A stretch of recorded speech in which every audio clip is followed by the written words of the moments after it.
Alors bonjour à tous, un super exercice ici que tout étudiant, tout élève devrait bien maîtriser, hein, bien comprendre tous les fondamentaux, hein. C'est la démonstration en trigonométrie, donc on peut le travailler en classe de première ou de terminale ou même en études supérieures. Il faut montrer que si on a ici un angle petit x qui est compris entre 0 et pi sur 2, hein, c'est-à-dire entre 0 et 90, eh bien, le cosinus carré de x sur 2, c'est égal à 1 plus cos x divisé par 2. Ça, je vais l'appeler ça la relation étoile. Donc, je travaille dans un cercle ici trigonométrique. I', c'est le diamètre. O, c'est le centre du cercle. J, ici, c'est le point de coordonnées 0, 1. Et M, un point du cercle, hein, situé bien sûr entre I et J, puisqu'il faut que l'angle soit compris entre 0 et pi sur 2. Alors, on va faire des sous-questions. Il y en a qui vont être assez simples et d'autres plus compliquées. Première question. Il faut justifier que I'(h) est égal à 1 plus cos x. Alors, premier réflexe, I'(h), c'est ici. Donc, on y va. I'(h). C'est égal, quand on regarde, on passe par le point O, c'est égal à I'(O) plus OH. Ça, c'est pas trop difficile. Comme on est dans un cercle trigonométrique et le rayon fait 1, donc on a bien sûr I'(O) qui est égal à 1, et OH, par définition, hein, étant donné que H, c'est le projeté orthogonal de M sur l'axe des abscisses, eh bien OH, par définition, s'appelle cosinus de l'angle X. Voilà, hein, c'est une définition. Donc on a déjà réussi à démontrer ceci. Question numéro 2. Cosinus de x sur 2 est égal à I'(h) sur I'(m). Alors déjà on se pose la question, on nous parle d'un angle x sur 2. Où peut-on retrouver l'angle x sur 2? Alors regardez ici, vous voyez cet angle-là, c'est lui qui fera x sur 2. Pourquoi? On va écrire que, vous voyez ici, IOM. D'accord? IOM, cet angle, il intercepte, hein, cet angle-là, il intercepte l'arc MI. Ça, on est bien d'accord. Mais I'(m), I'(m) intercepte aussi l'arc MI. Cet angle ici intercepte cet arc, mais cet angle-ci intercepte aussi l'arc. Étant donné que lui, on l'appelle l'angle au centre, d'accord, c'est l'angle au centre, hein, puisqu'il démarre ici du centre, eh bien, celui-là, là, qui n'est pas l'angle au centre, sera la moitié de cet angle. Vous mettez ici, alors, I'(m), d'accord, hein, comme IOM est l'angle au centre, alors I'(m) est égal à IOM divisé par 2. C'est-à-dire, IOM, bah, c'est X divisé par 2. D'accord, c'est pas très dur. Alors avant, on faisait ça en troisième, hein. Si par exemple ici vous avez, je sais pas moi, 40 degrés, ici ça fera 20 degrés. Si là ça fait 70 degrés, là ça fera 35 degrés. Parce qu'ils interceptent le même arc et il y en a un qui est l'angle au centre. Voilà, donc on a déjà prouvé qu'ici on a bien l'angle X sur 2. On va pouvoir maintenant utiliser la formule du cosinus. Donc, cosinus de cet angle.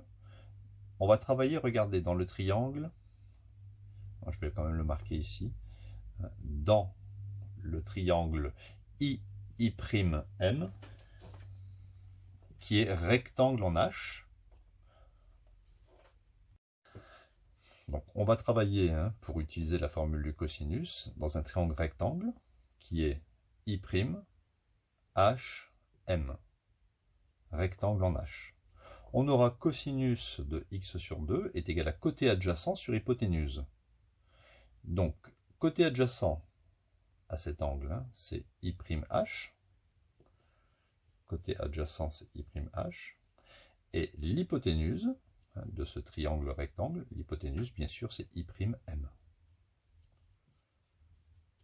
Donc, ça y est, on a réussi à démontrer que cosinus x sur 2 égale I'H sur I'M. Bon, ce n'est pas très compliqué ici. Hein.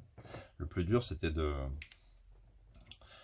faire le rapprochement entre x et x sur 2 ici. Numéro 3. Maintenant, il faut trouver une autre formule du cosinus x sur 2. Ah, c'est bizarre, puisque ici on a x sur 2 et on l'a déjà fait dans la question d'avant. Oui, mais ça veut dire qu'il faut changer de triangle. Alors c'est là qu'il y a une petite subtilité, c'est que, vous voyez ce triangle-là, hein, c'est le triangle dans lequel on a travaillé. Maintenant, je vais imaginer un autre triangle, celui-là. On sait qu'il est rectangle en M. Hein, vous le savez, ça, rappelez-vous en troisième. Quand vous avez un cercle avec un diamètre, hein, ici vous avez le diamètre, quand vous prenez un point quelconque sur le cercle, le triangle est rectangle. C'est un triangle inscrit dans le cercle de diamètre, on peut l'appeler ici AB. Même si vous prenez un autre point ici, ce triangle est rectangle. Un point ici, hop, ce triangle est rectangle. D'accord? Donc voilà, ça nous permet de changer de triangle rectangle. On peut donc écrire que cosinus x sur 2 égale côté adjacent. Alors ce coup-ci, le côté adjacent, il va changer. Vous voyez le triangle, il est là. Le côté adjacent, c'est lui. Et l'hypoténuse, c'est elle. Donc le côté adjacent, c'est I'M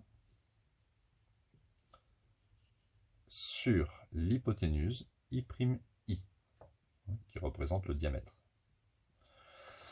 Mais on est d'accord que I'I, ça fait 2, puisque ça fait 1 plus 1. Donc on a bien cosinus x sur 2 est égal à I'M divisé par 2. On a bien démontré hein, cette égalité. Donc maintenant, dans la question petit 4, c'est celle qui va être la plus intéressante, il faut en déduire hein, cette égalité. Forcément en utilisant les trois écritures ici.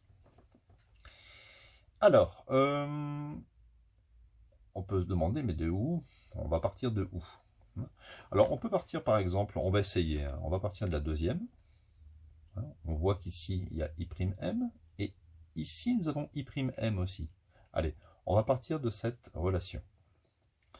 Alors, je vais effacer peut-être le cercle, hein, qui ne me sert plus à rien. Voilà. On y va. Cosinus x sur 2 est égal à I'H sur I'M. Or, si vous prenez la relation 3 et que vous faites un produit en croix, il est clair que I'M va être égal à 2 fois cosinus x sur 2. Ça va? On est d'accord là? Hein, I'M égale 2 fois. Voilà, on a déjà utilisé cette relation. Je vais remettre cette relation, cette égalité ici. Et I'H, tant que j'y suis, je peux le remplacer ici. Je vais donc obtenir cosinus x sur 2 est égal à 1 plus cosinus x divisé par 2 cosinus x sur 2. N'oublions pas qu'ici, c'est comme si c'était divisé par 1, un petit peu comme ici d'ailleurs. Hein. Vous voyez ici, cosinus x sur 2 divisé par 1, mais on ne l'écrit pas. Je fais un produit en croix, donc j'obtiens 1 plus cosinus x fois 1. Le fois 1, bon, je ne l'écris pas, ça ne m'intéresse pas. 1 plus cosinus x sera donc égal à ça fois ça, c'est-à-dire 2 fois cosinus x sur 2, cosinus x sur 2. Je peux ici tout diviser par 2, tout diviser par 2. Donc si je divise par 2 ici et que je divise par 2 ici, j'ai le droit. Hein. Là, ça se simplifie. Et nous sommes arrivés à cette relation, puisque cosinus fois cosinus, ça fait cosinus au carré. Et donc, quelle que soit la valeur de x, le cosinus de x sur 2, le tout au carré, va être égal à 1 plus cosinus x sur 2. D'accord? On a réussi à démontrer. Alors c'est une relation importante parce que imaginez qu'on connaît cosinus pi sur 4. Hein, par exemple, on sait que cosinus pi sur 4, ça fait racine de 2 sur 2. Eh bien, on pourrait trouver, à partir de cosinus pi sur 4, qui fait racine de 2 sur 2, on pourrait trouver la valeur de cosinus pi sur 8, hein, grâce à cette relation. En effet, il suffit de mettre ici pi sur 4. Si vous mettez pi sur 4 ici, il faut mettre la moitié de pi sur 4. Donc on aurait le cosinus de pi sur 8 au carré. Et on pourrait trouver le cosinus de pi sur 8, hein, en résolvant une petite équation. On trouverait que le cosinus de pi sur 8 est égal, vous pouvez essayer de le faire hein, chez vous, je vais le marquer ici, cosinus pi sur 8 est égal à 1/2 de la racine carrée de 2 plus racine de 2. Je répète, hein, vous connaissez cosinus pi sur 4, donc vous remplacez ici x par pi sur 4, et ici ça fera pi sur 4 sur 2, ça fera pi sur 8. Donc cos carré pi sur 8 est égal à 1 plus racine de 2 sur 2 divisé par 2. Et à partir du moment où on a le cos carré, on aura deux valeurs du cosinus. On choisira la bonne valeur du cosinus hein, par rapport hein, à ce que ici, cosinus pi sur 4 égale racine de 2 sur 2. De toute façon, cosinus pi sur 8, regardez, c'est simple.